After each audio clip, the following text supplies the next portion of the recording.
एक छोटे से गांव में दो पड़ोसी रहते थे। रामू और सामू दोनों बचपन के दोस्त थे।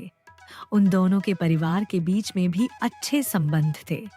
खेतों में साथ काम करते, साथ घूमते और हर सुख दुख में एक दूसरे का साथ देते थे। रामू, बहुत दिन हो गए हम जंगल में नहीं गए लकड़ियां लाने। चलो कल चलते हैं। हाँ यार, सुना है जंगल के पेड़ों में खूब फल आए हैं। लकड़ियां भी लाएंगे और फल भी लाएंगे। फिर अगली सुबह रामू और सामू एक एक कुल्हाड़ी पकड़ के चल पड़ते हैं जंगल की ओर।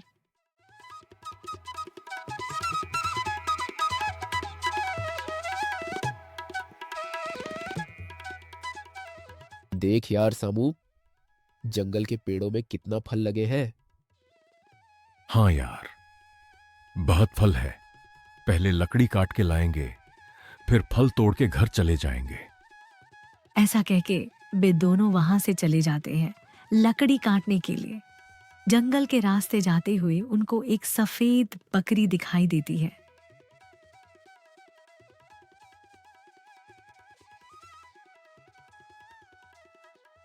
अरे रामू, देख देख देख, इतनी बड़ी बकरी यहां अकेली कैसे घूम रही है। हाँ यार सामू, शायद किसी का खो गया होगा। जंगल में एक अकेला बकरी घास चर रही है और उसके गले में लाल रंग का कपड़ा बंधा हुआ है। और आसपास कोई इंसान भी दिखाई नहीं दे रहे हैं। किसकी बकरी होगी, वो ढूंढ रहा होगा। इतना बढ़िया बकरी, अगर इसे पकड़ लें तो कई दिनों का भोजन हो जाएगा। देख यार सामू, आसपास नजर घुमा। अगर कोई नहीं है तो इसे घर ले जाएंगे। और वे दोनों आसपास चारों तरफ देखते हैं। फिर सामू कहता है, आसपास तो कोई नहीं है, लेकिन इस बकरी को ऐसे ही जिंदा घर ले जाएंगे तो गांव वाले देखेंगे तो पूछेंगे। इसलिए इसको यन्हा मार के इसका मांस घर ले जाएंगे। हाँ यार, तुमने सही कहा। अब देर मत करो, जल्दी जल्दी इसका काम तमाम करके मांस लेके घर चले जाएंगे।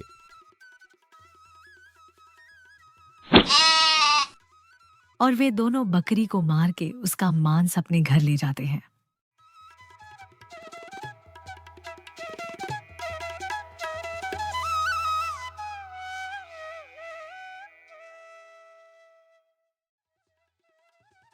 अरे भोला, आज इतना खुशी से क्यों नाच रहा है?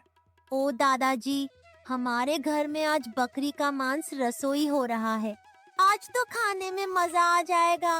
ये अरे वाह भोला, हमारे घर में भी आज बकरी का मांस बना है।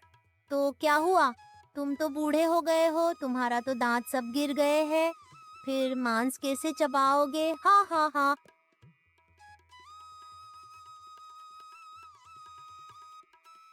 पेट में चूहे दौड़ रहे हैं और कितनी देर लगाओगी भाग्यवान? ताजा ताजा बकरी का मांस है, पकने में थोड़ा वक्त तो लगेगा ना। बस और थोड़ी देर इंतजार करो, हो जाएगा। ठीक है, थोड़ी जल्दी बना के लाओ, अब रहा नहीं जाता।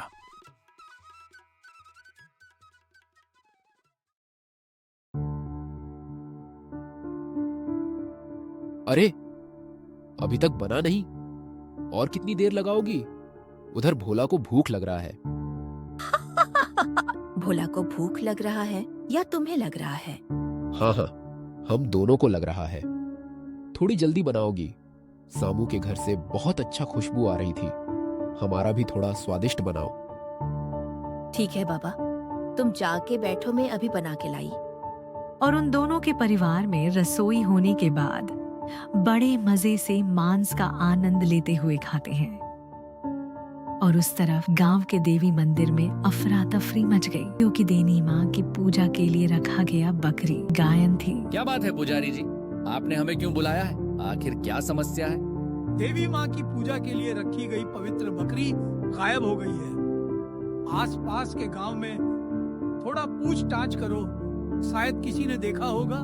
पुजारी जी, अगर वो बकरी नहीं मिला या फिर उसे कोई जानवर या कोई आदमी मार के उसे खा गया हो तो क्या होगा? जिस किसी ने भी उसे नुकसान पहुंचाने की कोशिश की या फिर नुकसान पहुंचाया है, उसे देवी का क्रोध सहना पड़ेगा, क्योंकि वो कोई साधारण बकरी नहीं थी।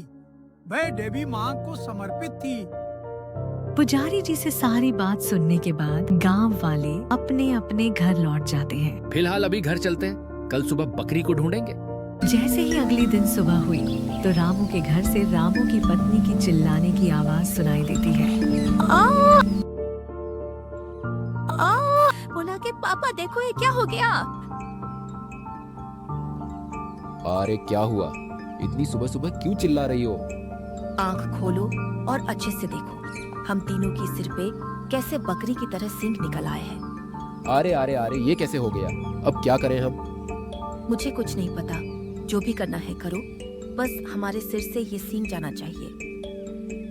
और उधर सामू के घर में भी वही हालत थी।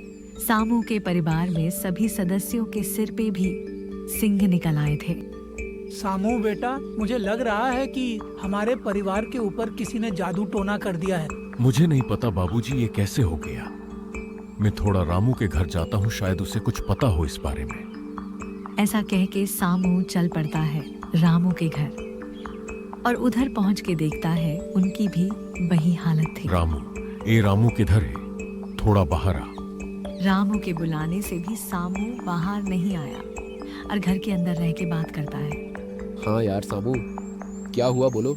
मेरा तबीयत थोड़ा खराब है, इसलिए मैं बाहर नहीं आ सकता। नहीं यार, थोड़ा बाहर आके देख, क्या मुसीबत आई है मेरे परिवार के ऊपर। फिर रामू बाहर आता है और वो दोनों एक दूसरे को देख के हैरान हो जाते हैं। यार, मेरे परिवार के सभी सदस्यों के सिर पे ऐसा सिंग हो गया है। हाँ यार, मेरे परिवार के भी सभी सदस्यों के सिर पे ऐसा ही सिंग है। अभी हम क्या करेंगे यार?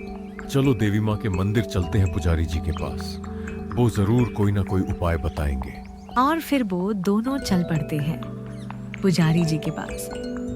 और जब उन दोनों को गांव वाले देखते हैं तो गांव के लोग डर जाते हैं और इधर उधर की बातें करने लगते हैं। और यार देख देख देख, उन दोनों के सिर पे कैसे बकरी की तरह सींग है। हाँ यार, इन दोनों दोस्त ने मिलके कुछ ना कुछ तो पाप जरूर किया होगा। मुझे लगता है कि देवी माँ की जो बकरी गायब हुई है उस पे इन दोनों दोस्त का कुछ ना कुछ संबंध जरूर है। और वो दोनों पहुंच जाते हैं पंडित जी के पास। पंडित जी नमस्ते। हाँ बताओ, क्या हुआ है तुम दोनों को? इस सिर पे सिंह कैसा?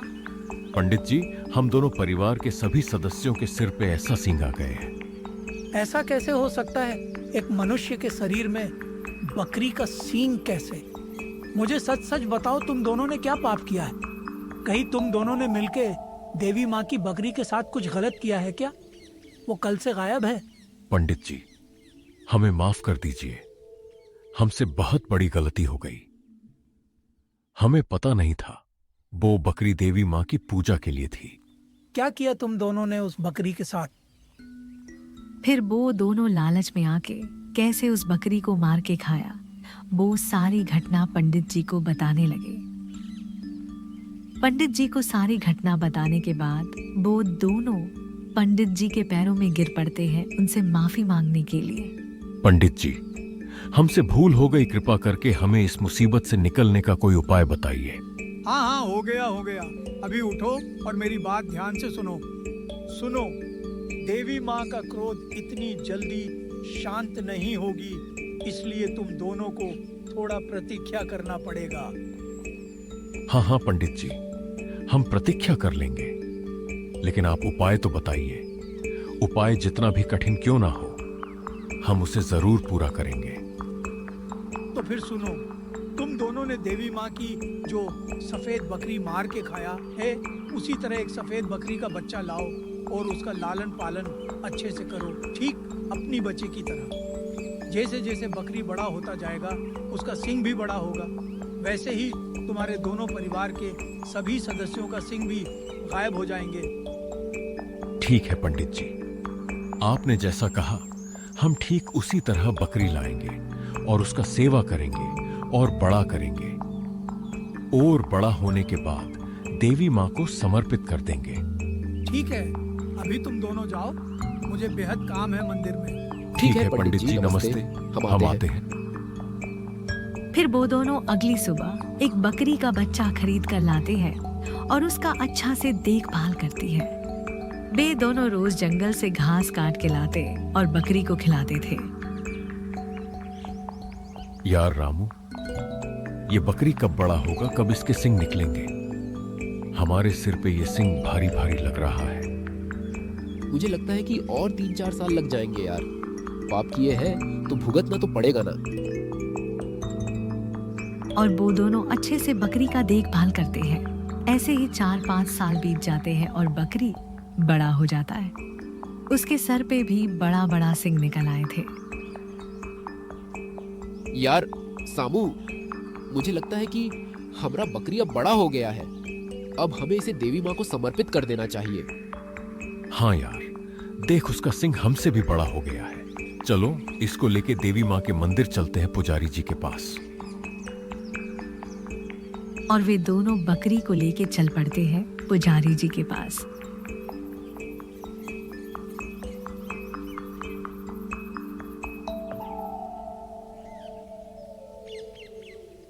देखिए पंडित जी, आपने जैसे कहा था हमने वैसा किया। बकरी का खूब सेवा किया, इसे खिलाया पिलाया और बड़ा किया। बहुत अच्छा, बहुत अच्छा। अभी मैं इसका पूजा करके इसको देवी माँ को समर्पित कर दूंगा। पुजारी जी, अभी तो हमें इस सिंह से छुटकारा मिल जाएगा ना? अगर तुम दोनों पूरी श्रद्धा से और सच्चे मन से इसका देखभाल किया है तो जरूर छुटकारा मिल जाएगा। पुजारी जी से थोड़ी सी राहत भरी बातें सुनने के बाद वे दोनों अपने घर लौट जाते हैं। और अगली सुबह वो जब उठते हैं तो उनके सिर से सिंग गायब हो गई थी। गीता, मेरी भाग्यवान, उठो और देखो, हमारे सिर से सिंह गायब है। हे देवी माँ, आपको लाख लाख धन्यवाद। आपने हमारी पुकार सुन ली। यार रामू, आज से हम देवी माँ की कसम खाते हैं, कभी ज्यादा लालच नहीं करेंगे। हाँ यार कामू, आज से हम हमारी मेहनत की कमाई से खाएंगे, लालच नहीं करेंगे।